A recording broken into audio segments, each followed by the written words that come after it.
Gracias, amigas y amigos, por seguir con nosotros. Recuerde que estamos profundizando el año de la fe, y en el año de la fe uno de los elementos que no podemos perder de vista es la pasión de Cristo, Jesucristo como aquel que muere por amor a nosotros. Recuerde que este documento que hoy ya el Papa Emérito Benedicto XVI lanzó para el año de la fe, Porta Fidei, subrayaba este elemento de Jesucristo, su cruz y su pasión. Y por ello nos detenemos un poquito aquí siguiendo varios autores, entre ellos el padre Ignacio Larrañaga, que nos habla acerca de esa pasión de Jesús. ¿Qué tenía ese hombre? Se va preguntando y él inicia analizando un poquito su vida. ¿Qué tenía ese hombre que cuando lo iban a tirar al barranco pasó en medio de ellos? Y dice, como no era su hora, se fue en medio de ellos. Recuerdes ese momento cuando él lea la escritura, él dice, hoy se ha cumplido esta escritura, y lo quieren despeñar, se han enojado con él, y de repente nadie le hace nada, y pasando en medio de ellos se va. Otro momento en que los soldados del templo lo quieren capturar, son enviados, pero ven que hay mucha gente, esperan a que se vaya la gente, la espera se vuelve en escucha, y la escucha se vuelve en admiración. Admiran a Jesús.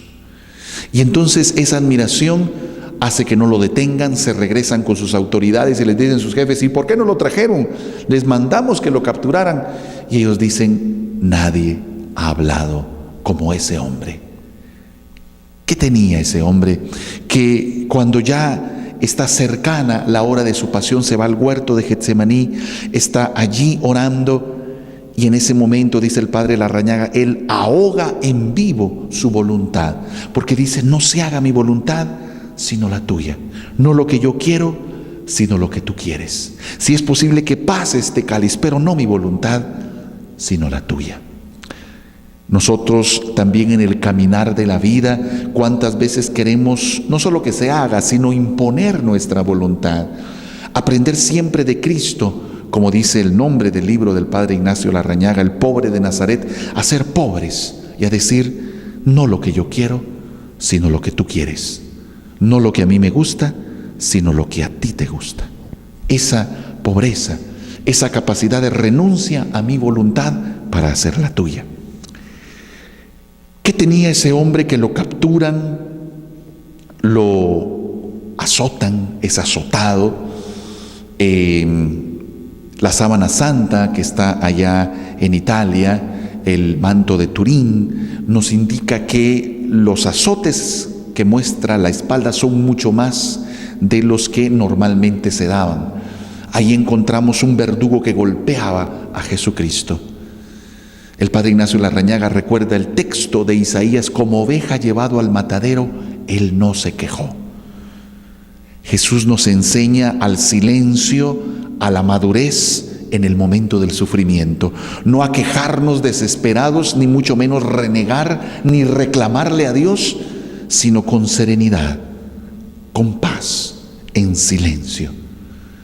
Así recibe los azotes, así carga su cruz, y el dolor de los clavos que atraviesan, hoy entendemos que no pudo haber sido acá, se hubiera desgarrado la mano porque no aguanta el peso del cuerpo.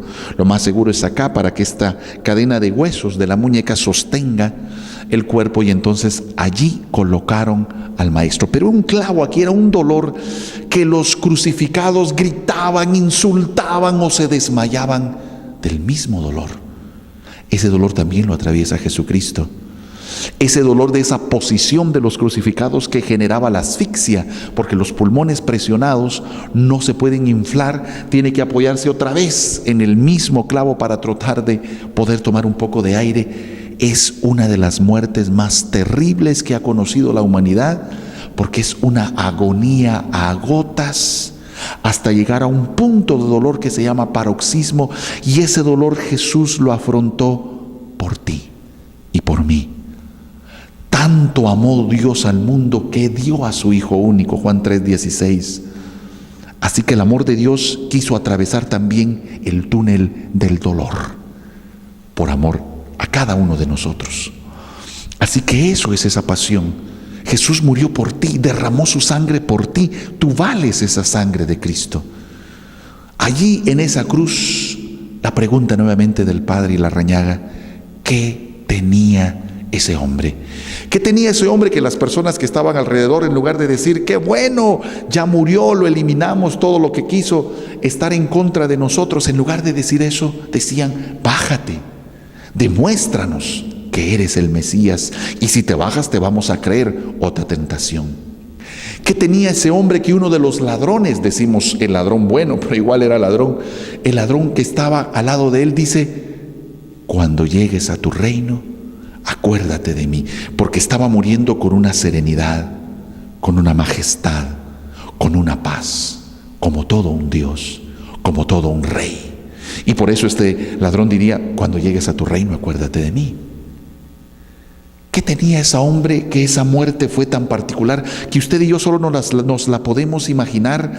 Que aquel centurión romano que dirigía una centuria, es decir, 100 soldados, aquel soldado romano acostumbrado a la muerte, a la guerra, ver morir, ver sangre, pero al ver a Jesús dijo: realmente este hombre era hijo de Dios. Es porque él vio lo que nosotros solo podemos imaginarlo. Allí en la cruz Jesús generó conversiones en el ladrón, en el centurión romano. Murió de una manera que solo nos podemos imaginar y no pudimos ver. Y el Padre Larrañaga siempre termina: ¿qué tenía ese hombre? ¿Qué tenía ese hombre que afrontó de esa manera su vida, pero sobre todo la pasión, la muerte, el dolor? Como dirá el filósofo Nietzsche, se ve la talla humana de cada persona, se ve su humanidad precisamente en el sufrimiento. ¿Qué talla de persona es? Eso solo se ve a la hora del dolor. Y Jesús llevó la talla más alta. ¿Qué tenía ese hombre? Y el Padre Larrañaga responde a esa pregunta que ha estado haciendo insistentemente. Yo les voy a decir qué tenía. ¿Qué tenía ese hombre? Es solamente y nada más que nada. Precisamente ahí está su grandeza, en que su vida ya no era suya, se la había entregado al Padre. La grandeza de Jesús es que su vida ya no era suya, la había entregado, y por eso no tenía nada.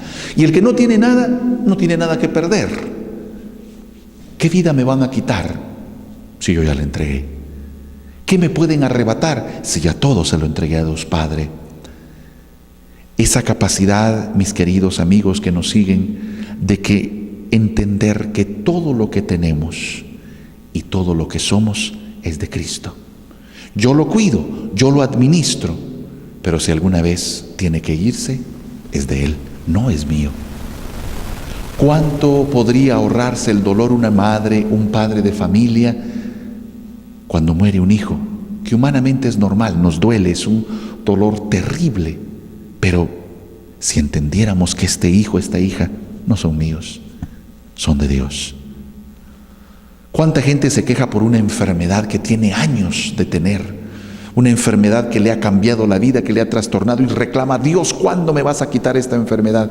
¿Cuánto dolor se podría ahorrar si entendiera que esa enfermedad le va a acompañar siempre? Si entendiera que eso que está viviendo es algo que al final no le pertenece, la salud es un regalo de Dios. Es decir, que todo lo que tenemos es gracias a Él. Así que el no ser nada, el absolutamente nada, fue lo que Jesús le dio la valentía, y era lo que tenía para poder enfrentar todo de la manera que la enfrentó. Hoy San Pablo nos lo predica a nosotros y dice: no soy yo el que vive, Cristo vive en mí. San Pablo aprendió a ser nada para que en su vida se refleje Cristo. Ahí se entiende también, hay que morir a nosotros mismos. ¿Para qué? Para que se refleje en nosotros Jesús. Tenemos que hacernos, tú y yo, nada para que Cristo crezca en nosotros. Ya no soy yo el que vive, Cristo vive en mí. Ya no soy yo el que está, sino es Cristo el que está, porque yo he aprendido a morir a mi voluntad para que se haga presente su voluntad. Así que vivamos este año de la fe también profundizando en la pasión de Cristo, que lo hace por amor a nosotros, pero también que es un ejemplo para vivir cada uno de nosotros nuestra pasión, aprender a llevar nuestra cruz de cada día, abrazarla, porque Jesús nos ha dicho: el que quiera ser mi discípulo, que tome su cruz. No hay discípulo que no tenga cruz. Debemos tener cruz. Esa es la vida verdadera del cristiano, llevar la cruz, entender a Cristo también en su dimensión de dolor, de sufrimiento, la palabra técnica en teología, su dimensión kenótica, su dimensión de kenosis, es decir, de abajarse y de hacerse uno de nosotros. Vivamos pues profundizando, reflexionando sobre la pasión, pero eso que también lo llevemos a nuestra vida en este año de la fe.